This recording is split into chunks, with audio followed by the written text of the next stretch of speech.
Hello, this is Joseph Carlson, and this is episode 142 of Gaming with Grief, and I'm calling this episode the Gris Spoilercast because I'm spoiling Gris. We're going to get into the game. Anyway, before we start that, though, I want to remind you guys that this podcast will hit my website, www.gamingwithgrief.com, Monday morning at 7 a.m. Please go there, leave a comment, let me know what you think of the show. If you have a game you want me to review or play or an opinion, you can also drop it there. You can also write to me at gwgpodfellows@gmail.com. Again, drop me a line, let me know what you think of the show, what I can do to improve, or, again, if you have something you want me to review, leave it there. You can find me on Twitter at JustLittleJoe. And you can also find me on the Google Play Store and Apple iTunes. Please go there, like, subscribe, give me the ratings, things like that. That would be great. So yeah, this is just a continuation of episode 141 when I gave my quick impressions of Gris. I'm going to get into full spoilers. So you've been warned. I'm going to spoil the whole game. The whole kit and caboodle, the whole thing. So if you don't want to be spoiled, please turn away now. I did some digging and I found the composer for Gris. The music is amazing. It was by a band called Berlinist. They don't really have how many members in the band, but basically they have a homepage. It says, "Welcome to our home. Here you can find what we made and what we are going to do next. If you don't know who we are or what we do, Berlinist is a music band and a producer based in Barcelona, that is Spain. For the last 2 years, we've been producing original music for digital apps, art exhibitions, and video games. They have a work page. You can contact them, and the main link on their page is for the Gris soundtrack, which again is on sale on Steam and it's on iTunes. I'm going to pick it up after I'm done recording this. There is a YouTube clip I found from Berlinist, directed by Oscar Martello. I hope I'm saying that right. And it includes some singers. It is a song. It's basically the ending song of the game. It was performed by Adriana Aranda, Alicia Ray, Ana Garcia, Analia Investia, Elizabeth Yorba, and Gemma Gamara. I hope I'm saying that wrong. I probably, butchered all of that. I deeply apologize. But basically, the video is called Berlinist Singing Until Our Voices Get Lost, Gris Part 1 and 2. It is basically, like a lot of people pointed out, there is usually there's no dialogue in the game, like I said in my early impressions, but there is these notes sung towards the end, and I thought it was just a person that they overdubbed, but this is a I can't even add 1, 2, 3, 4, 5, 6 people singing a cappella, harmonizing off each other, making this incredible part of this incredible soundtrack. Berlinist also did an amazing job. They have links on YouTube if you like the... you can listen to it. It's a 3-minute track, 3 minutes and 33 seconds. Maybe listen to it, decide, if you like more of the track, listen to the whatever. Again, I'm spoiling the whole thing. So also I found some, some interviews with the creators on where their initial things was, but they did say, we wanted to keep everything kind of open-ended because we wanted people to... bring their own interpretation of the game. Basically, what I said at the Impressions podcast an episode ago was it has a minimal art styling. It was based on, they saw one of the art directors was working with somebody and saw that the guy had a character that was black and white on a page, and the idea was to fill in the colors as you go along. So you start out as black and white. It's minimalist. It does say here on Wikipedia, and I was able to find it from other sources, that partway through the development, the team consulted with a psychologist about the game's narrative themes of grief, especially the 5 stages of grief, and depression, resulting in gameplay decisions to echo the turmoil of the main character. An example of this is how at the beginning of the game the player is unable to jump, which helps reinforce the notion that something is wrong with her, with this girl. The art style created some unique problems for the developers. Since the game became more lively as players progress, Designing the early areas in an appealing way proved challenging. The team eventually solved this problem by taking inspiration from Wagumi-style aquariums. Another challenge issued was readability, which resulted in several level designs and camera angles tweaks during development. Initially, the main character's dress was going to change as more colors became unlocked. However, this eventually proved impractical, due partly to the camera angles of the game. This is a 2D platformer.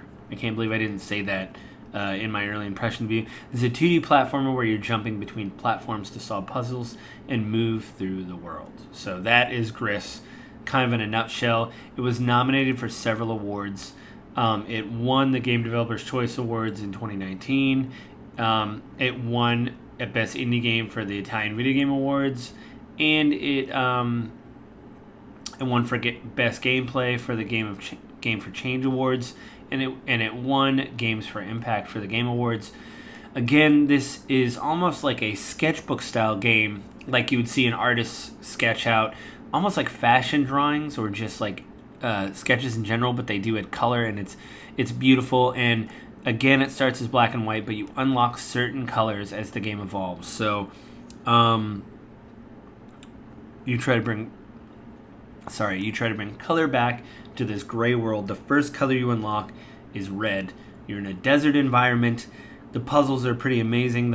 You unlock new abilities. One of the abilities is you can jump. I mentioned that earlier.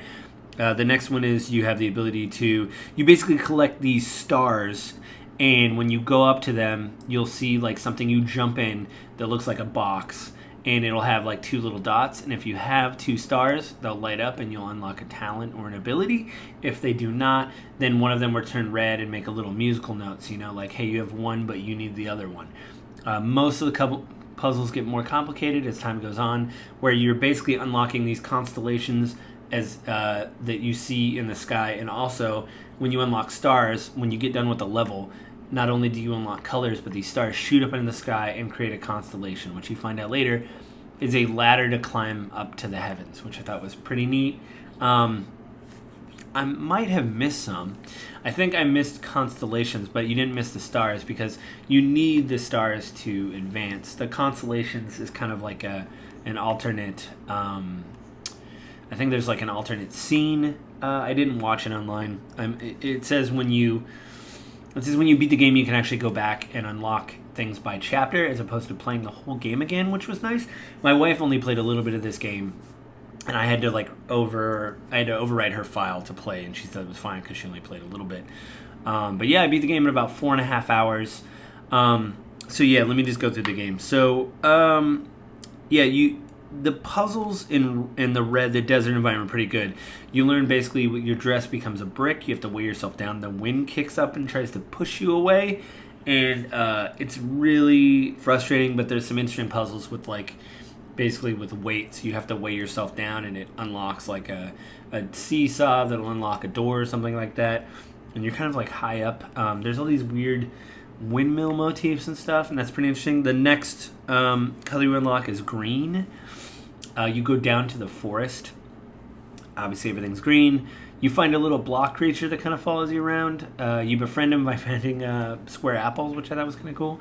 Once you give him enough square apples, he follows you around and he imitates you. Since he's a block, if you make yourself really weighted, you slam down on the ground with your block dress. He slams down on the ground, so you're able to unlock things. And he talks to plants every once in a while, and it'll open up a new part of the environment.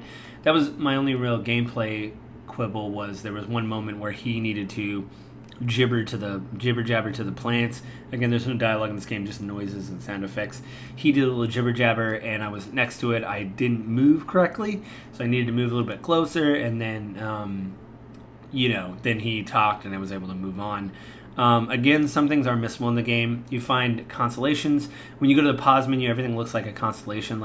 I'll say like a solar system, like the title Gris is in the center. And then the options like resume, stuff like that is kind of rotating around the title. A la the sun, stars, earth, that kind of thing. But what happens is when you unlock red and green, those things kind of overlay in the world. So you literally are adding more and more color, not just unlocking green to make the world green or red to make the world red. these things are becoming, together or whatever. So I took some notes here. The forest didn't have as difficult as puzzles as desert. I thought it was kind of a tutorial level, but I thought the puzzles were more difficult. In the red section, again, you can go to IGN or whatever. They will do full, or GameSpot or whatever. They'll do a full breakdown of the puzzles. I just thought it was an interesting way, as they're giving you these abilities, you're really navigating these environments, and you find that as things go on, things get more and more hostile to you. You're basically in the palm, like I said in the Impressions podcast, you're in the palm of this statue that is cracked, a woman. And you were also a woman, so it's almost a thing of something terrible has happened and you've broken up. In fact, when you move through the desert early in the game, you see these statues of, like these cracked stone statues of women holding up parts of the world and stuff like that.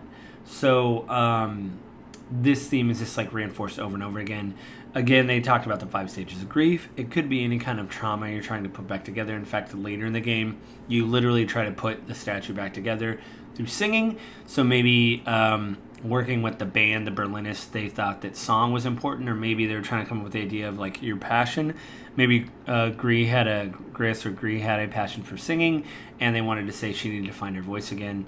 I thought it was all very effective. Again, let me just go through the game again. Again, green, like the puzzles weren't as, it was more of like, there's some light jumping and stuff like that, but not real head scratchers. I did look a couple of them up because I wanted to get done with the game, but they weren't that challenging.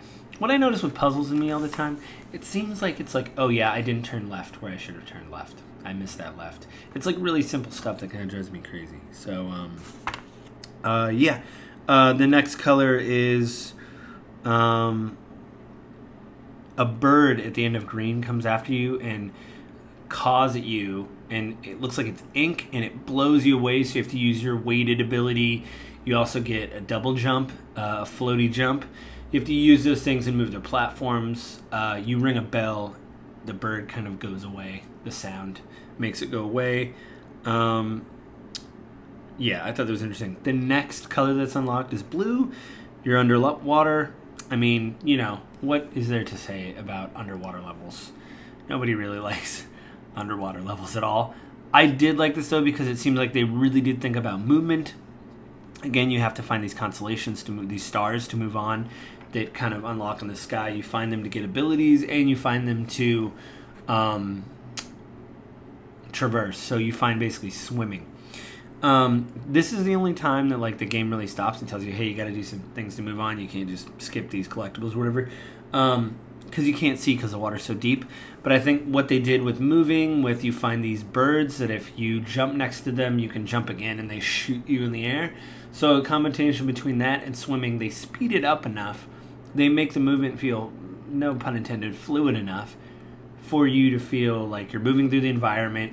That's one thing I hate with swimming levels. It just always seems slow, like you're not moving. But this, it's like you have a burst button where you do burst of speed, and you can pretty much spam that, and you're just moving these environments. But they did a good job putting like jellyfish in there. But again, you're kind of in the murky depths of your feelings, I guess, is what it is, and it does good. You start getting chased by an eel.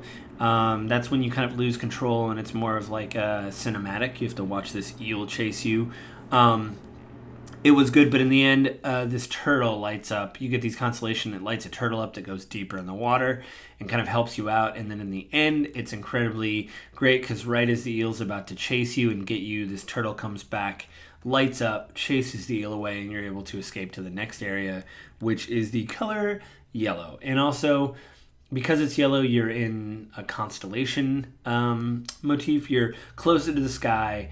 Everything you see, and they've kind of combined all the elements you've seen before. So they do this thing with gravity since you're in the constellation area, I guess. Not only are you seeing light now, yellow, if you go, you'll see a line drawn through some of the level, and if you cross that line, the gravity will reverse and you'll spin around. So some of the platforms is actually upside down, which does kind of break your brain a bit. But I liked it. Again, there was a couple puzzle things I missed that I had to look up, and it was one of those things of like, again, darn it, I didn't go left when I should have went right. But I was able to basically figure it out. But I think the end of this game, I had a problem with, and not for it wasn't impactful or whatever. It didn't run well on my Switch, and it sounded like somebody was doing a traffic report in a helicopter when it's, again, I said Berlinist, the musicians, the 5 women who sang were amazing, 6 women. It was amazing. It sounded great. You go through this massive cutscene where the eel comes back and tries to eat you, but just as it does, you find your voice. That's the last power you got in the game. You sing and flowers bloom, and it opens up new platforming possibilities. So it makes like the longer you hold A down, a circle grows out from you and it stays. When you let A go, the circle disappears.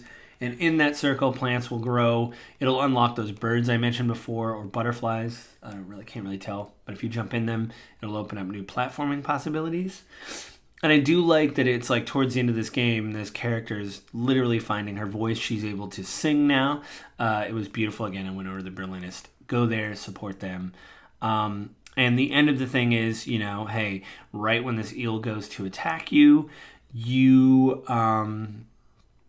sing before the oil. You're standing on the statue that was holding you in the beginning and has been put back together. This woman who is whatever, broken. And right as the oil or the darkness is about to consume you, your voice rings out and the statue starts singing as well. And you guys sing and the darkness goes away. And the statue becomes repaired.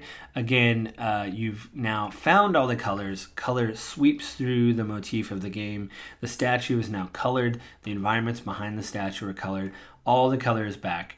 And it puts you back to the point where you were trying to climb the constellations to get to the heavens, and you do that, and it's very glorious. But again, on my Switch, the terrible thing was it sounded like somebody was doing a traffic report, and it stuttered a lot. So instead of this grand, moving thing, it just sounded choppy, and it was kind of a bummer. So I need to go back and watch that again online. Apparently, again, there's another scene, but I didn't watch that. I'm still thinking this is a very beautiful game. Again, it was a hand-drawn style, minimalist, things like that. They want you to bring your own impressions to it. I think it's beautiful. And because of that, I think it deserves the awards it won. Not a lot of games, even by indie developers, are able to just say, hey, we're not going to have dialogue in this game. I can't think of any games recently that came out where there's no dialogue and you have to traverse the environment. And then, because there's very little UI, like once you get a new power, it'll tell you, hey, hold this button. And I'm sure I could have went to the option menus and looked it up like I did in Hellblade. But this was just great for really pulling back and allowing you to just experiment the game. Like I read in the early impressions video, there's no death. If you fall, you just fall to a different platform, so you can literally pick yourself up and kind of go on from there.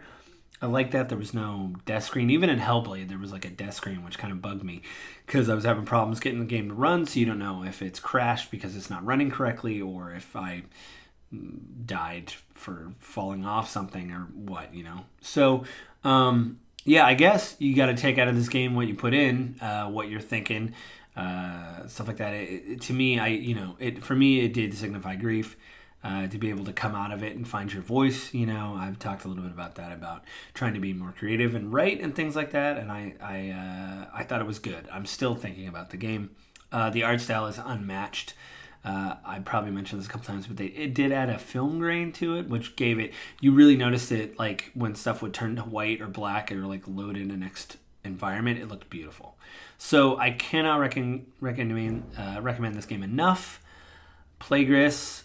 Support local indie developer. Well, not local. Support. Well, if you're from Barcelona, then it is local for you. Thanks for listening to the show, by the way, if you're from Barcelona. But yes, buy Gris, play Gris, enjoy Gris, buy the soundtrack. I'm going to do that right after I log off. So anyway, I think that's it this week, guys. But I want to remind you that this podcast will hit my website, www.gamingwithgrief.com, Monday morning at 7 a.m. Please go there. Let me know what you think of the show. If you have a game you want to review, leave it there.